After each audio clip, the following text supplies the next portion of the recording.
Olá, meus amigos! Estamos de volta com mais uma aula do nosso curso Estudando a Bíblia de Gênesis a Apocalipse em 5 minutos. Nessa aula, nós vamos dar início lembrando a você que Deus criou o homem à sua imagem e semelhança. Estamos então estudando o capítulo 1, versículo 26 em diante do livro de Gênesis. E ali você percebeu que Deus utiliza a pessoa verbal da primeira pessoa do plural, ou seja, façamos o homem. Esse momento supremo da criação chegou, então, com a criação do homem. A narrativa apresenta Deus convocando a corte celestial, ou os outros dois membros da Trindade, a fim de que toda a atenção fosse dada a este acontecimento.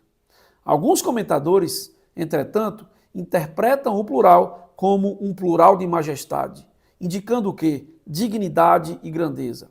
A forma plural da palavra Deus é Elohim em hebraico e pode ser explicado mais ou menos da mesma forma. O Senhor está representando, está concedendo atenção fora do comum a um assunto cheio de muito significado. E Deus diz assim: façamos o homem à nossa imagem, conforme a nossa semelhança. Façamos o homem à nossa imagem, conforme a nossa semelhança.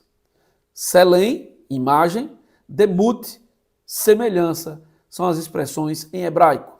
Embora estes dois sinônimos tenham significados separados, aqui não há nenhuma necessidade de se fazer esforços para apresentar os diferentes aspectos do ser divino. Está claro? Está muito claro que o homem, como Deus o criou, era muito diferente dos demais animais já criados. Ele estava em um platô muito mais elevado, porque Deus criou o homem com a característica dele próprio, ou seja, Deus criou o homem para o ser imortal e fez dele uma imagem especial da sua própria eternidade. O homem, então, era uma criatura que o seu Criador poderia visitar e ter amizade e comunhão com ele. De outro lado, o Senhor podia esperar que o homem lhe correspondesse e fosse, então, digno dessa confiança. O homem foi constituído possuidor, então, de um privilégio de escolha.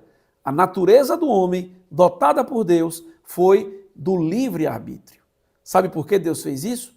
Porque Deus criou o ser humano para estabelecer uma relação de amor.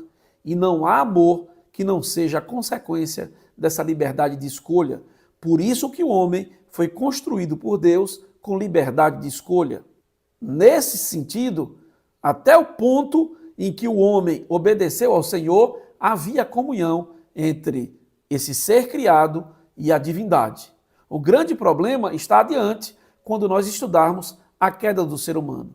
Perceba você que Deus fez o homem bom. Deus fez todas as coisas boas. E a ordem de Deus para a humanidade é que ele governasse toda a sua criação.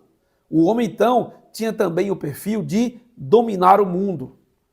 Esse domínio foi entregue ao ser humano. Ele foi chamado para subjugar a terra e obedecer o plano de Deus. Encher essa terra com a sua natureza e, na sua criação, ele poderia ter incríveis privilégios oriundos da divindade.